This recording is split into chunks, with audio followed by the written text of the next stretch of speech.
Good morning all. आज हम दोबारा शुरू करने जा रहे हैं अपनी एक और नई क्लास। और आज की जो अपनी क्लास है ना, आज अपन बात करेंगे न्यूरॉन के बारे में। ठीक है, कि जो न्यूरॉन होता है ना वो क्या होता है। इससे पहले वाली क्लास में अपन ने बात करी थी कि जो न्यूरॉन होता है ना वो स्ट्रक्चर एंड फंक्शनल यूनिट होता है किसकी, नर्वस सिस्टम की। ठीक है, फिर अपन ने बात करी थी कि न्यूरॉन के टाइप्स कितने होते हैं, यूनिपोलर न्यूरॉन, ठीक है, बाइपोलर न्यूरॉन की बात करी थी, मल्टीपोलर न्यूरॉन की बात करी थी। उसके बाद अपन ने देखा था कि जो न्यूरॉन होता है ना वो फंक्शन वाइज कितने डिवाइड कितने टाइप्स के होते हैं, तो उसमें दो पढ़े थे अपन ने, सेंसरी न्यूरॉन और मोटार न्यूरॉन। ठीक है, तो आज अपन इस क्लास में बात करेंगे अपन स्ट्रक्चर ऑफ न्यूरॉन की। जो न्यूरॉन है ना वो दिखता कैसा है, सबसे बड़ी बात है कि न्यूरॉन दिखता कैसा है। ठीक है, तो स्ट्रक्चर ऑफ न्यूरॉन, ठीक है, तो स्ट्रक्चर अपने पास में ये रहा, ये क्या है, स्ट्रक्चर ऑफ न्यूरॉन। और अपन ज्यादातर मल्टीपोलर न्यूरॉन को ही पढ़ते हैं, क्योंकि क्या होता है ना, अब चाहे मल्टीपोलर पढ़ो, चाहे यूनिपोलर पढ़ो, चाहे बाइपोलर पढ़ो, चीजें तो सेम ही है। ठीक है, नंबर्स का ही तो फर्क है, डेंड्राइट्स और एक्सोन के नंबर्स का ही तो फर्क है, बाकी सब चीजें सेम है। तो ज्यादातर अपन क्या पढ़ते हैं ना, मल्टीपोलर न्यूरॉन के स्ट्रक्चर को ही पढ़ते हैं। तो सबसे पहले अपने पास में जो स्ट्रक्चर ऑफ न्यूरॉन है ना, उसमें सबसे पहला आता है अपने पास के अंदर नर्व सेल बॉडी। ठीक है, तो आप चाहे कोई सी भी सेल बनाओ, ठीक है, ये केंद्रक आ गया, ये रहा साइटोप्लाज्म। ठीक है, तो ये क्या होता है ना, सबसे पहले क्या होता है, इसको अपन बोलते हैं सेल। ठीक है, और ये जो बाहर जो स्ट्रक्चर दिखती है इसको अपन क्या बोलते हैं, सेल बॉडी। ठीक है, तो ऐसे ही नर्व सेल बॉडी होती है। ठीक है, और नर्व सेल बॉडी को अपन क्या बोलते हैं, उसको अपन बोलते हैं सोमा। ये ध्यान रखना, न्यूरॉन के अंदर सेल बॉडी को अपन क्या बोलते हैं, सोमा। ठीक है, अब जो सोमा होता है ना उसके अंदर क्या कंसिस्ट होता है, उसके अंदर कंसिस्ट होता है साइटोप्लाज्म। ठीक है, surrounded by a cell membrane. ठीक है, जैसे नॉर्मल सेल के अंदर सेल मेम्ब्रेन होती है, वैसे ही न्यूरॉन सेल में भी मेम्ब्रेन होती है। तो जो न्यूरॉन की जो सेल बॉडी है ना उसको अपन बोलते हैं सोमा। ठीक है, और सोमा में क्या होता है, साइटोप्लाज्म होता है। ठीक है, और साइटोप्लाज्म को कौन घेरे रखता है, सेल मेम्ब्रेन घेरे रखती है। इसके बाद में क्या होता है, जो नर्व सेल बॉडी का जो साइटोप्लाज्म होता है ना उसके सेंटर में न्यूक्लियस होता है एक। ठीक है, और उस न्यूक्लियस में क्या होता है, नंबर्स ऑफ माइटोकॉन्ड्रिया होगी, लाइसोसोम्स होंगे और गोल्जी कॉम्प्लेक्स होंगे। ठीक है, तो अपन बात करते हैं ये। ठीक है, तो इसके अंदर आपको जो ये वाली जो स्ट्रक्चर दिख रही है ना, मैं थोड़ा कलर बढ़ा देता हूं इसका ताकि डिफ्रेंशिएट करने में आसानी हो।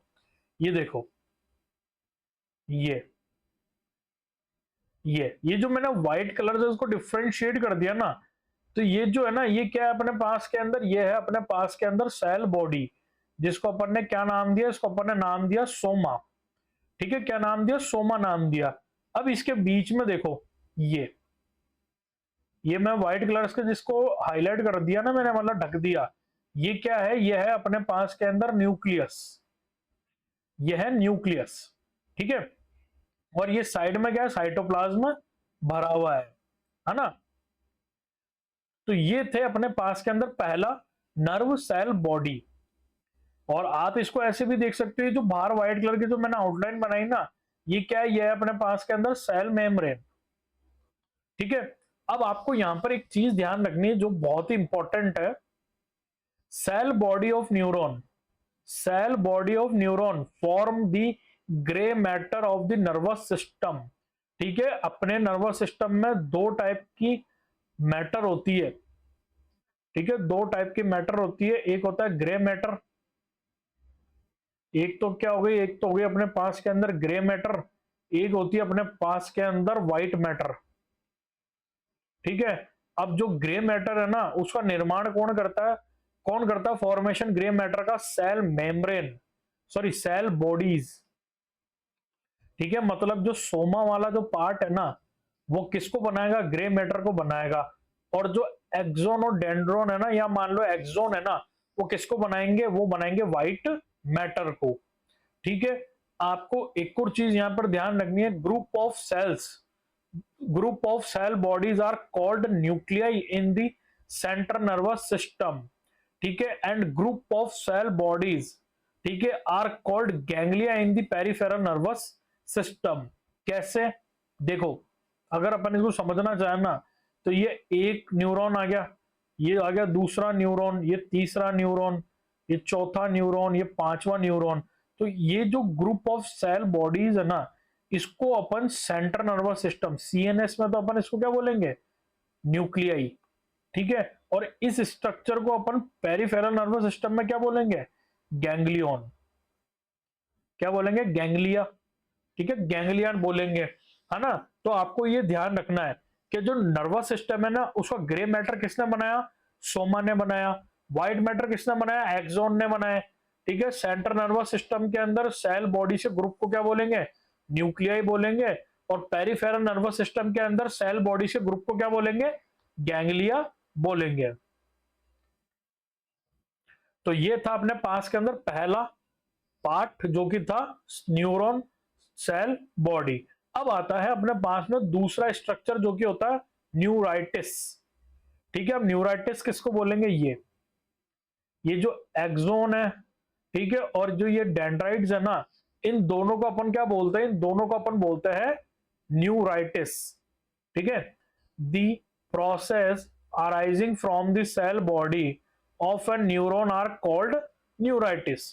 और न्यूराइटिस कितने टाइप्स की होती है, दो टाइप की, एक्सोन एंड डेंड्रोन, ठीक है। और ये क्या फॉर्म करते हैं, इंपॉर्टेंट लाइन है बहुत ज्यादा,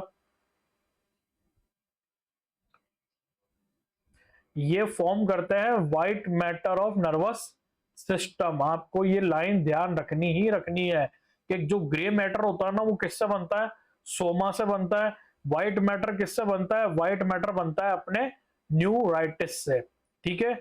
इसके बाद में आता है जो डेंड्राइट होता है ना, वो कंडक्टिव होता है। मतलब कंडक्टिव का मतलब क्या होता है, उसके अंदर इंपल्स ट्रांसफर होती है। तो वो क्या करेगा, वो ट्रांसमिट करेगा इंपल्सेस को नर्व सेल बॉडी की ओर, ठीक है। कहां पर करेगा, नर्व सेल बॉडी की ओर ट्रांसफर करेगा। आपको एक और इंपॉर्टेंट लाइन यहां पर यह है कि the length of the longest axon is about 1 metre, कि अपनी बॉडी में जो सबसे लंबा जो न्यूरॉन है ना, उसकी एक्सॉन कितनी लंबी है, 1 मीटर लंबी न्यूरॉन है, 1 मीटर लंबी एक्सॉन है अपने उस न्यूरॉन की, ठीक है। तो आपको ये ध्यान रखना है। तो ये था अपने पास के अंदर न्यूराइटिस। अब अपन बात करते हैं बहुत ही इंपॉर्टेंट चीज की, जिसको अपन बोलते हैं नर्व, ठीक है। आपने सुना होगा कि इसकी नर्व डैमेज हो गई, है ना, इसके कान की नर्व डैमेज हो गई इसलिए इसको सुनाई नहीं दे रहा, इसकी आंख की नर्व डैमेज हो गई इसलिए इसको दिख नहीं रहा, इसका हाथ काम क्यों नहीं कर रहा, क्योंकि इसकी नर्व डैमेज हो गई। तो नर्व नर्व नर्व, तो क्या होता है ना, नर्व क्या होती है वो अपन अभी इसमें पढ़ते हैं। Bundle of axon consist nerve fibre, ठीक है। जो एक्सॉन्स होता है ना, मैंने आपको क्या बोला कि अगर सेल बॉडीज मिलेगी, है ना, तो उनको तो अपन ने सेंट्रल नर्वस सिस्टम में क्या नाम दिया था, जैसे मैं यहां पे दिखा देता हूं कि अगर बहुत सारी सेल बॉडीज इकट्ठी हुई सेंट्रल नर्वस सिस्टम में, उनको बोला न्यूक्लियाई, पेरिफेरल नर्वस सिस्टम में बोला गैंग्लियन, ठीक है। बट अगर इन सेल्स की, जैसा कि अपन इसको डायग्राम से समझते हैं यहां पे भी, ठीक है। अब क्या हुआ, एक न्यूरॉन ये आ गया, ये दूसरा न्यूरॉन, तीसरा न्यूरॉन, चौथा न्यूरॉन, पांचवा, छठा, सातवां, ठीक है। और इनके बीच में ये और आ गए न्यूरॉन, ठीक है, ये और न्यूरॉन आ गए, ठीक है। तो ये अब जो यहां पर जो ये जो स्ट्रक्चर बनी ना, ये इनको अपन क्या बोलते हैं, इनको अपन बोलते हैं नर्व्स, ठीक है। इनको क्या बोलेंगे, इनको बोलेंगे नर्व्स, ठीक है। Bundle of axon consist nerve fibre, और एक को क्या बोलेंगे, जैसे ये सारे आगे थे इनको बोलते हैं नर्व्स, और एक को अगर मैं यहां से सेपरेट कर दूं तो इसको अपन क्या बोलेंगे, इसको बोलेंगे अपन नर्व फाइबर, ठीक है। तो क्या होता है ना, the bundle of nerve fibres found in central nervous system, उनको अपन बोलते हैं नर्व ट्रैक। और nerve fibres found in peripheral nervous system, उनको अपन बोलते हैं पेरिफेरल नर्व्स, ठीक है। तो आप इसको ऐसे भी समझ सकते हो कि जो ब्रेन से निकलेंगे ना, वो तो है अपने पास के अंदर नर्व ट्रैक, ठीक है। और जो स्पाइन से निकलेंगे ना, वो क्या कहलाएंगे अपने पास के अंदर पेरिफेरल नर्व्स, क्या कहलाएगी, पेरिफेरल नर्व्स कहलाएगी। तो ये होता है अपने पास के अंदर नर्व, ठीक है। अब आता है अपने पास के अंदर क्लासिफिकेशन ऑफ नर्व फाइबर, कि जो नर्व फाइबर होते हैं ना वो कितने टाइप्स के होते हैं। आप एक चीज ध्यान रखना, मैंने आपको न्यूरॉन के अलग टाइप बताया है, अब मैं आपको नर्व फाइबर के अलग टाइप बता रहा हूं कि नर्व फाइबर कितने टाइप का होता है। तो सबसे पहला जो टाइप आता है ना, वो आता है अपने पास के अंदर डिपेंडिंग अपॉन द स्ट्रक्चर। ठीक है, कि उस फाइबर का स्ट्रक्चर कैसा है। तो सबसे पहला आता है माइलिनेटेड। ठीक है, myelinated nerve fibre are covered with myelin sheath. कि जो माइलिनेटेड नर्व फाइबर है ना वो माइलिन शीट से कवर्ड है। ठीक है, और वो कैसे फाइबर होते हैं, वो large axon and peripheral nerves होती है, मतलब बड़ी पेरिफेरल नर्व्स होती है ना, उनके ऊपर क्या मिलेगा, माइलिन मिलेगा। ठीक है, ये देखो अपने पास में जो ये डायग्राम है ना, इसके अंदर जो ये बना हुआ है ना, ये स्ट्रक्चर, ये इनको अपन क्या बोलते हैं, इनको अपन बोलते हैं माइलिन शीट। क्या है ये अपने पास के अंदर माइलिन शीट। ठीक है, और ये माइलिन शीट से जो बना हुआ जो न्यूरॉन होता है ना, ये इसको अपन क्या बोलते हैं, इसको अपन बोलते हैं माइलिनेटेड न्यूरॉन। Myelinated neuron. ठीक है, और आपको इसको समझने का सबसे बेस्ट तरीका है, आपने कोई भी वायर देखना है, उस वायर के ऊपर प्लास्टिक का खोल चढ़ा हुआ होता है। आप जैसे उस प्लास्टिक के खोल को तोड़ोगे ना, मतलब खोला आपने उस प्लास्टिक के खोल को, तो अंदर क्या होता है, तांबे की छोटी छोटी छोटी छोटी वायर्स निकलती है। तो आप ये समझ सकते हो जो तांबे की जो छोटी छोटी वायर है ना, वो तो नर्व फाइबर है, और उसके ऊपर जो प्लास्टिक की जो कवरिंग है ना, वो माइलिन शीट है। ठीक है, अब अपन, आपको भी पता है, मैं भी जानता हूं कि वायर का अपना क्या काम होता है, इलेक्ट्रिसिटी को एक जगह से दूसरी जगह ट्रांसफर करने के लिए इलेक्ट्रिसिटी का काम, इलेक्ट्रिसिटी को एक जगह से दूसरी जगह ट्रांसफर करने के लिए वायर काम में लेते हैं। ठीक है, और वो आइस इंसुलेटेड क्यों होता है प्लास्टिक से, ताकि जो इलेक्ट्रिकल करंट है ना वो इधर उधर फैले ना। तो सेम माइलिनेटेड न्यूरॉन भी क्या होगा, लंबा होगा। और वो क्यों माइलिनेटेड है, ताकि जो इम्पल्स है ना वो इधर उधर ना फैले, ब्रेन से सीधा कहां जाए, ऑर्गन तक जाए, या फिर ऑर्गन से सीधा कहां जाए, ब्रेन में। इसलिए माइलिनेटेड न्यूरॉन न्यूरॉन जो होता है ना, वो ज्यादातर कहां प्रेजेंट होंगे, जो लंबे न्यूरॉन है, जो लंबी नर्व फाइबर है ना, वहां पर प्रेजेंट होंगे अपने पास में माइलिनेटेड नर्व फाइबर। ठीक है, अब आता है अपने पास के अंदर नॉन माइलिनेटेड नर्व फाइबर। ठीक है, नॉन माइलिनेटेड जो नर्व फाइबर है ना, वो जस्ट ऑपोजिट है माइलिनेटेड के। Nerve fibre which are not covered by myelin sheath. और ये कहां पर प्रेजेंट होंगे, स्मॉल नर्व फाइबर होंगे, जो कि ऑटोनॉमिक नर्वस सिस्टम में प्रेजेंट होंगे। देखो यहां पर कोई भी आपको ना माइलिन शीट नजर नहीं आएगी। तो ये कैसा न्यूरॉन है, ये नॉन माइलिनेटेड है। ठीक है, और ये बेसिकली कहां पर होता है, स्मॉल एरियाज में होता है, स्मॉल एरिया में प्रेजेंट होता है, जहां पर लंबी दूरी को कनेक्ट नहीं करना होता है। तो ये होते हैं अपने पास में दो nerve fibre, myelinated nerve fibre और नॉन माइलिनेटेड नर्व फाइबर। अब आता है अपने पास के अंदर जो दूसरा क्लासिफिकेशन होता है नर्व फाइबर का, वो होता है डिपेंड अपॉन ओरिजिन। ठीक है, इसके अंदर सबसे पहला आता है cranial nerves arising from the brain. तो वो नर्व फाइबर जो ब्रेन से अराइज होते हैं ना, वो क्रेनियल नर्व्स कहलाती है।